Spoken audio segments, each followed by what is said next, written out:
audit ya, yang dipimpin oleh lead auditor. Kemudian Bapak Ibu sampaikan di situ tentang siapa timnya, kemudian tujuan, lingkupnya, teknik auditnya, jaminan kerahasiaan dan seterusnya sudah disampaikan. Dibalas saatnya Bapak Ibu untuk mewawancarai. Nah, ini adalah materi yang akan kita sampaikan. Slide berikutnya. Oke, ketika kita wawancara Bapak Ibu, itu sebenarnya adalah ingin memverifikasi dan mencari bukti. Ya, apakah objek yang akan kita tanyakan itu cukup kuat dijadikan sebagai temuan apa tidak. Nah, ingat Bapak Ibu, temuan itu tidak melulu temuan negatif, yang kategorinya bisa observasi, kemudian minor maupun mayor. Tapi ada juga temuan positif. Nah, temuan positif itu biasanya, temuan positif itu biasanya Bapak Ibu temukan pada saat audit dokumen. Kan di situ ada laporan kinerja prodi itu. Wah, ini capaian targetnya luar biasa. Itu Bapak Ibu catat saja sebagai temuan positif. Jadi sudah punya modal untuk membuat laporan audit terkait dengan temuan positif itu. Nah, sekarang asumsi kita adalah ini ingin mencari bukti temuan negatifnya itu. Ya. Untuk mencari bukti itu kita bisa lakukan dengan wawancara, ya, interview. Bisa juga dengan memeriksa dokumen atau rekaman. Ya. Misalnya pada saat Bapak Ibu membuat daftar cilik, ya, membuat daftar cilik itu ingin memverifikasi apakah dosennya itu berjumlah 12 atau 10. Saya ingin tahu nih. Akhirnya coba sih ada dokumen tentang daftar dosen enggak atau daftar penugasan dosen. Nah, itu berarti memeriksa bukti bahwa yang betul adalah 12 sesuai dengan dokumen. Jadi kita periksa dokumen. Atau pemeriksaan produk. Nah, produk itu misalnya adalah hasil penelitian atau tugas akhir mahasiswa atau jumlah lulusan. Ya, produk semua hal yang terkait dengan produk yang ada di laporan laporannya audit itu kita cek. Benar nggak yang ditulis di dokumen itu?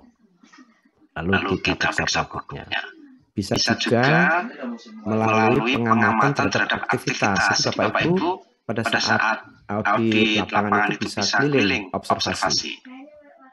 Seperti asesor itu kadang minta diantar ke fasilitas pembelajaran, laboratorium, perpustakaan. Bapak Ibu juga bisa melakukan pengamatan terhadap aktivitas itu, observasi, untuk menemukan bukti-bukti itu. Atau dengan pengamatan terhadap kondisi lingkungan. Jadi bukan aktivitas yang dilakukan oleh manusia, tetapi kondisi lingkungan sekitar. Di luar aktivitas manusia, dokumen numpuk itu apa sih? Itu. Atau ada alat pemadam kebakaran yang kelihatannya expired diperiksa gitu. Jadi ada 5 cara untuk Bapak Ibu bisa mencari bukti.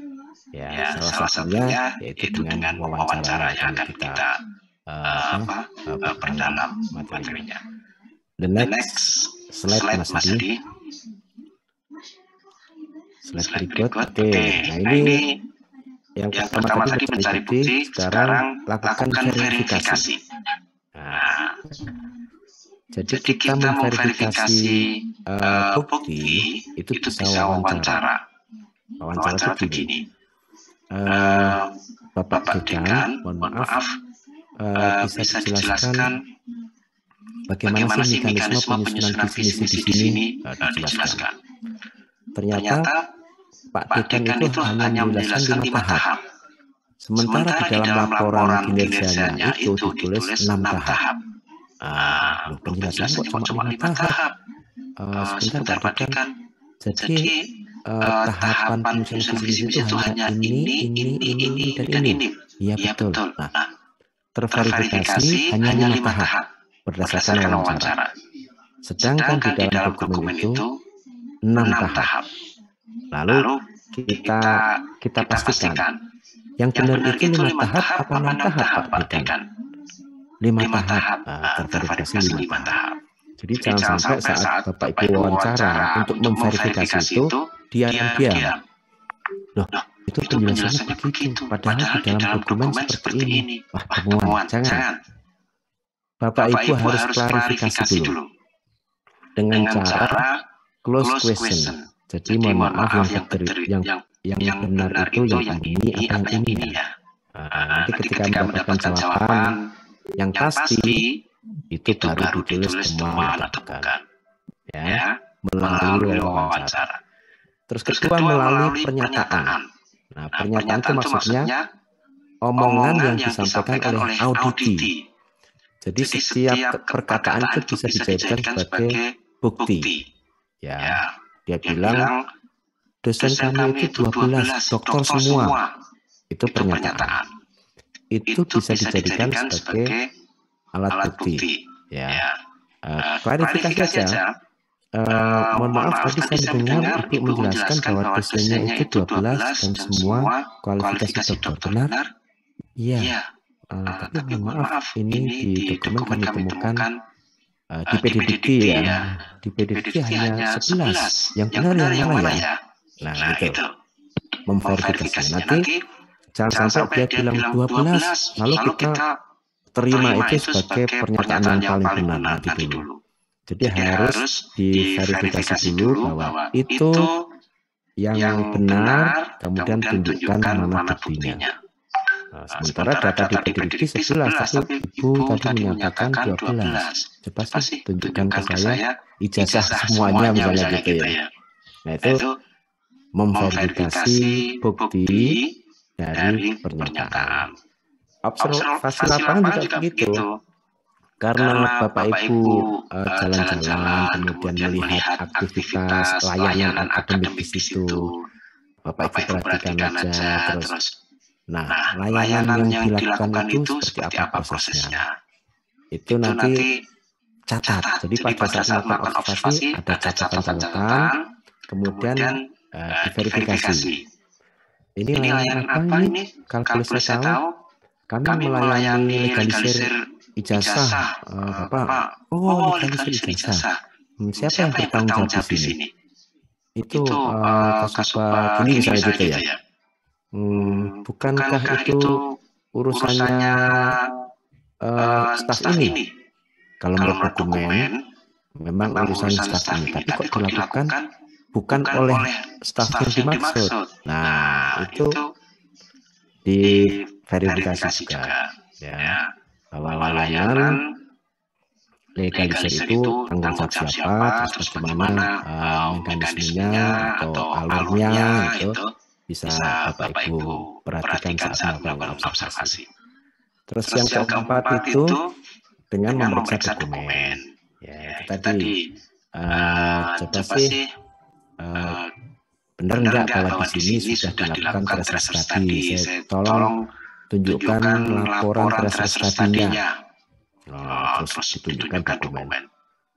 Di situ hanya ditulis, misalnya di dalam laporan ditunjukkan hanya identifikasi respon saja, respon dari para alumni. Nah, kalau itu mah bukan laporan namanya. Ya, namanya laporan tracer study itu harus ada penjelasan tujuannya apa, instrumennya valid apa tidak, respon itu harus dianalisis, ditindaklanjuti, tracernya dievaluasi, dipublikasi, selengkap itu. Nah, di laporan itu hanya ada identifikasi respon alumni saja. Setelah itu tidak disahkan pula laporan itu, jadi tidak ada lembar pengesahannya. Siapa ini yang bertanggung jawab bahwa ini adalah dokumen formal. Ya, jadi harus ada itu. Nah, ternyata setelah diperiksa tidak, maka terverifikasi itu sebagai temuan. Buktinya yaitu tadi laporan dokumen. Nah, gitu. Jadi langkah kedua, kalau kita ingin mencari bukti, lakukanlah verifikasi. Jangan diam-diam Bapak tulis. Bapak Ibu tulis, wah itu nggak sesuai, tulis saja. Jangan. Tapi pastikan ketidaksesuaian itu terkonfirmasi kepada audit. Mohon maaf Bapak, yang benar itu ini apa ini? Harus begitu. Kalau sudah mendapatkan jawaban yang ini, ya sudah. Itu temuan merupakan yang jelas sudah terkonfirmasi, terverifikasi. Oke, slide berikut Mas Adi. Ini langkah ketiga, gunakan 4 pertanyaan saat wawancara. Jadi ada kata ada enggak gitu ya. Kemudian kedua lengkap. Jadi kata ada itu misalnya gini. Kapan terakhir Bapak melakukan review kurikulum? Tanggal 2 Desember. Oke. Bisa ditunjukkan laporan kegiatannya. Nah, itu kan berarti meminta ada apa tidak laporannya.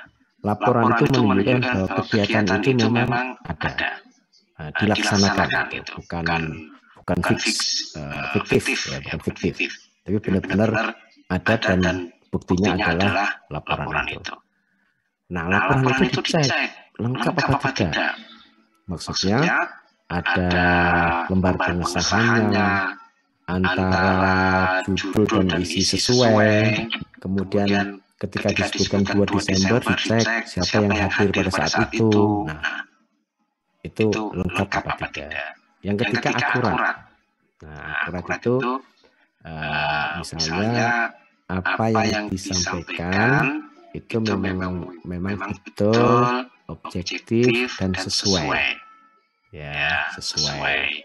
Disahkan, sesuai dan objektif.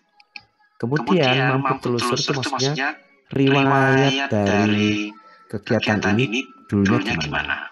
Kalau itu sebuah produk, ya kalau sebuah produk itu diawali dengan kegiatan apa. Kalau itu rencana, nanti akan berakhir dengan output apa. Jadi mampu telusur.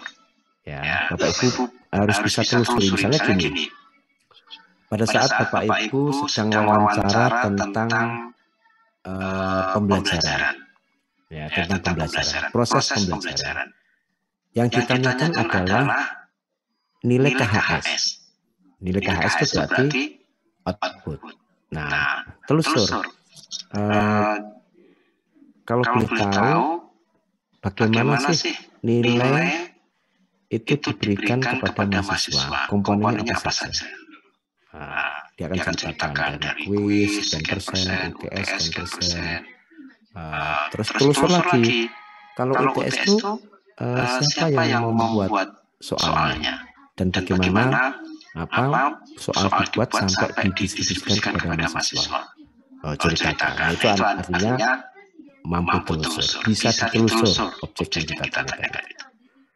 Jadi itu adalah bagaimana kita mencoba untuk mencari bukti-bukti saat kita melakukan wawancara.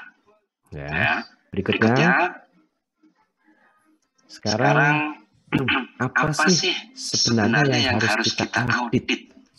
Objek yang harus kita tanyakan saat audit lapangan. Itu ada 5, Bapak Ibu.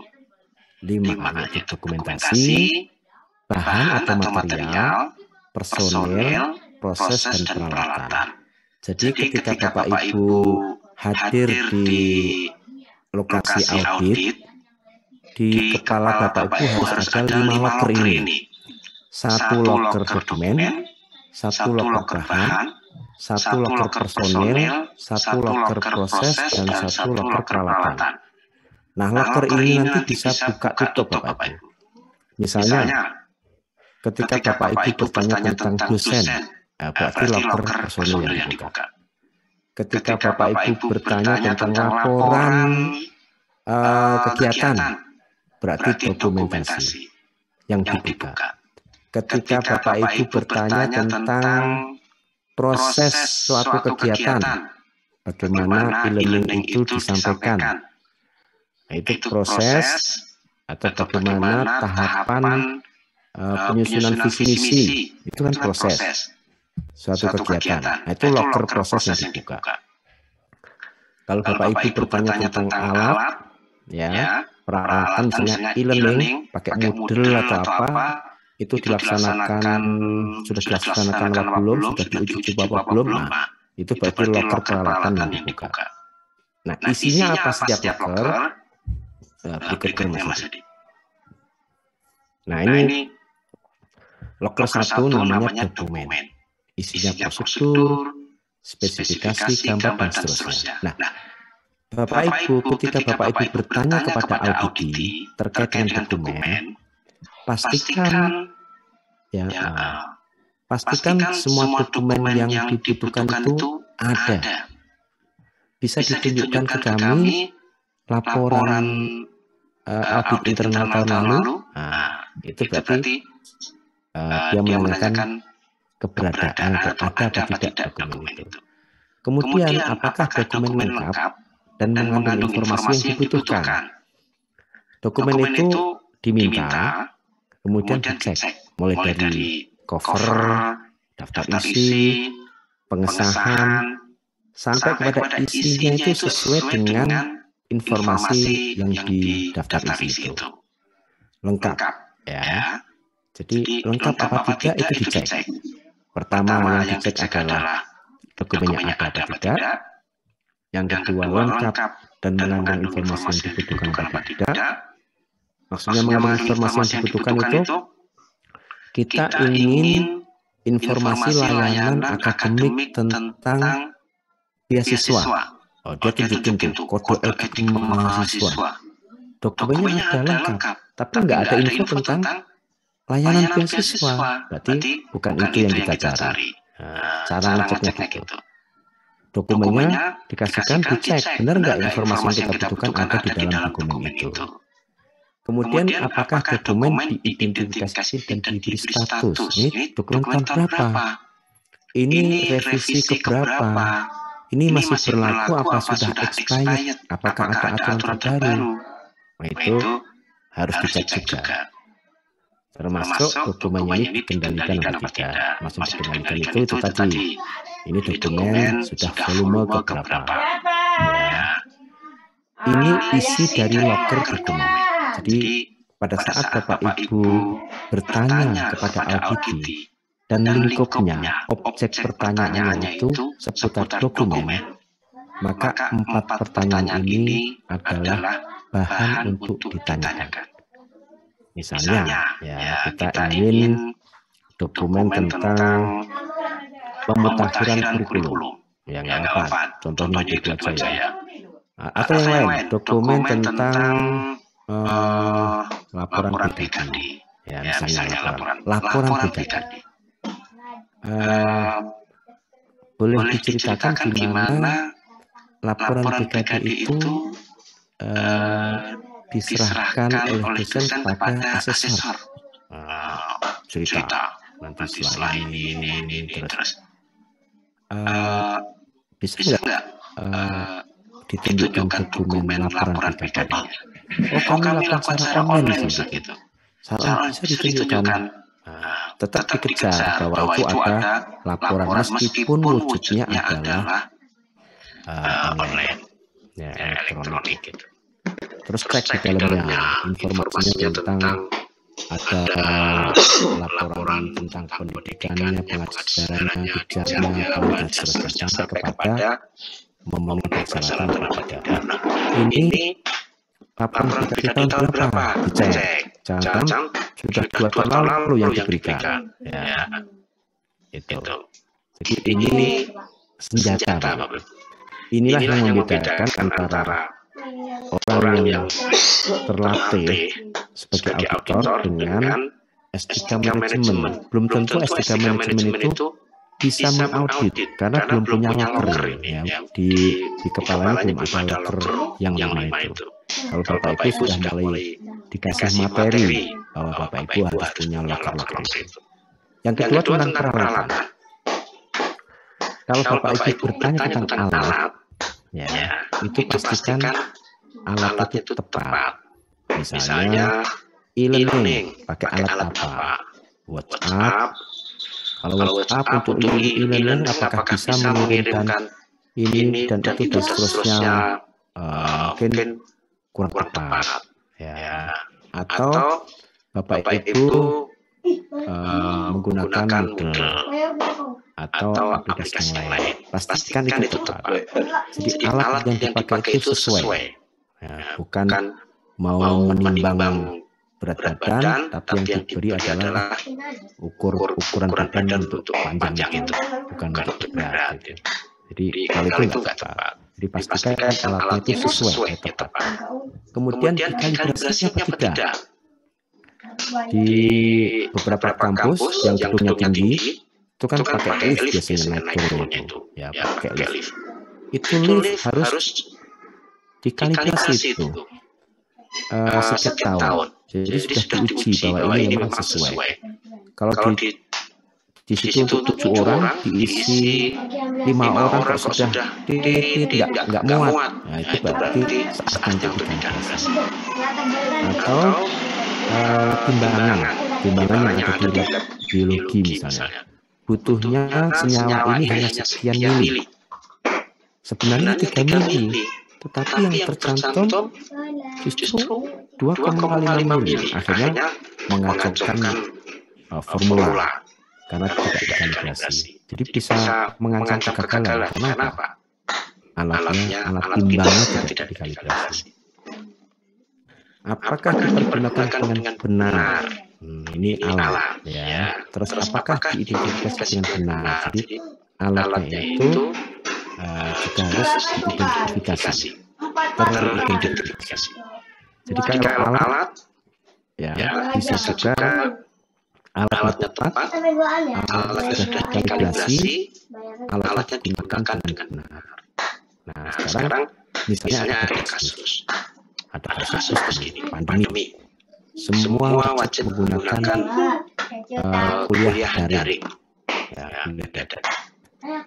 banyak keluhan itu. Banyak keluhan mahasiswa